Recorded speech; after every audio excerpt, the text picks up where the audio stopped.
जय हिंद। तो आज हम देखेंगे अपना कोशिका चैप्टर हमने खत्म कर दिया है। कोशिका के बाद हम देखेंगे ऊतक चैप्टर। ऊतक को हम लोग इंग्लिश में कहते हैं टिश्यू। ऊतक को क्या कहते हैं? टिश्यू। ये ऊतक जो है किसको कहते हैं? तो भैया किसको कहते हैं? कोशिकाओं के समूह को क्या कहते हैं? ऊतक कहते हैं। कोशिकाओं के समूह को क्या कहते हैं? तो ऊतक कहते हैं।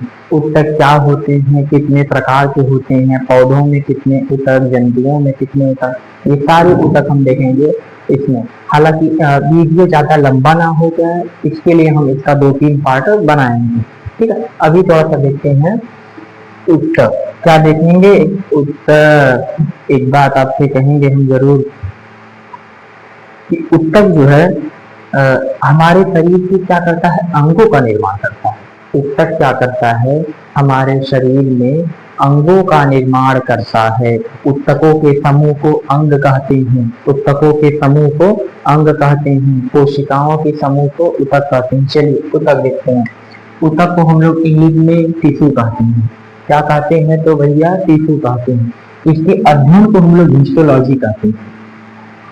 ऊतकों के अध्ययन को क्या कहते हैं? हिस्टोलॉजी कहते हैं। ऊतकों के अध्ययन को क्या कहते हैं? हिस्टोलॉजी। फिर देखते हैं ऊतक जो है 2 प्रकार के होते हैं। ऊतक कितने प्रकार के आप देखेंगे?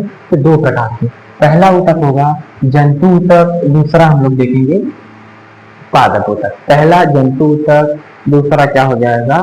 पादप ऊतक। ठीक है, जंतु ऊतक का मतलब जो जीव अर्थात जो जानवरों में, मनुष्यों में पाए जाए उन्हें हम लोग कहेंगे जंतु ऊतक। जो पेड़ पौधों में पाए जाए उन्हें हम लोग कहेंगे पादप ऊतक। उन्हें क्या कहेंगे? पादप ऊतक कहेंगे। तो जंतुओं में अर्थात मनुष्यों में या फिर जानवरों में कौन से ऊतक, कितने ऊतक पाए जाएंगे? थोड़ा सा इधर देखते हैं हम लोग। तो जंतुओं में अगर बात करें तो 4 प्रकार के ऊतक पाए जाते हैं। जंतुओं में कितने टाइप के? 4 प्रकार के। एक होता है संयोजी ऊतक, एक होता है तंत्रिका ऊतक, फिर होता है उपकला ऊतक, और फिर है लास्ट में पेशी ऊतक। तो इसमें ज्यादा वो नहीं है। फिर पेशी ऊतक को देखेंगे तो पेशी ऊतक में 3 प्रकार की पेशियां होती हैं। हृदय पेशियां, आरेखित पेशियां, रेखित पेशियां। ठीक है, इसके बाद अगर बात करें पादप ऊतक की तो पादप ऊतक 2 प्रकार के होते हैं। पादप ऊतक 2 प्रकार के। पहला होता है विभज्योतकी ऊतक। पहला कौन सा? विभज्योतकी ऊतक। दूसरा होता है अस्थायी ऊतक। ठीक है, फिर विभज्योतकी ऊतक को हम लोग देखेंगे तो विभज्योतकी ऊतक 3 प्रकार के। कितने प्रकार के? 3 प्रकार की। पहला हो जाएगा शीर्ष विभज्योतकी ऊतक, दूसरा हो जाएगा पार्श्व विभज्योतकी ऊतक, और तीसरा हो जाएगा अंतर्वेशी विभज्योतकी ऊतक। अंतर्वेशी विभज्योतकी ऊतक हो जाएगा। ठीक है, वहीं अगर बात करेंगे अस्थायी ऊतक की तो अस्थायी ऊतक आप देखेंगे 2 प्रकार के। अस्थायी ऊतक कितने प्रकार के? 2 प्रकार के। पहला हो जाएगा जटिल ऊतक, दूसरा हो जाएगा सरल ऊतक। ठीक है, फिर देखेंगे थोड़ा सा जटिल ऊतक कितने प्रकार के? जटिल ऊतक 2 प्रकार के। पहला जाइलम, दूसरा फ्लोएम। पहला जाइलम, दूसरा फ्लोएम। फिर देखेंगे सरल ऊतक कितने प्रकार के? तो यहाँ पे देखेंगे 1, 2, 3, ये 3 प्रकार के सरल ऊतक। कितने प्रकार के?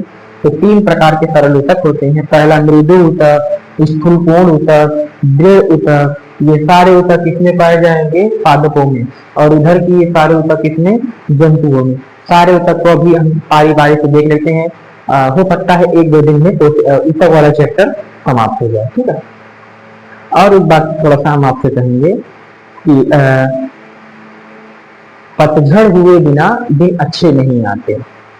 पतझड़ हुए बिना पेड़ों में पत्ते नहीं आते। पतझड़ हुए बिना पेड़ों में पत्ते नहीं आते, और संघर्ष कठिनाई सहे बिना दिन अच्छे नहीं आते। ठीक है, ये बात याद रखना हमेशा कि पतझड़ हुए बिना पत्ते नहीं आते। पतझड़ हुए बिना पेड़ों में पत्ते नहीं आते, कठिनाई और संघर्ष सहे बिना दिन अच्छे नहीं आते। ठीक है, इसको थोड़ा सा आप लोग चाहे तो इसमें ले सकते हैं, बाकी हम आगे बता रहे हैं।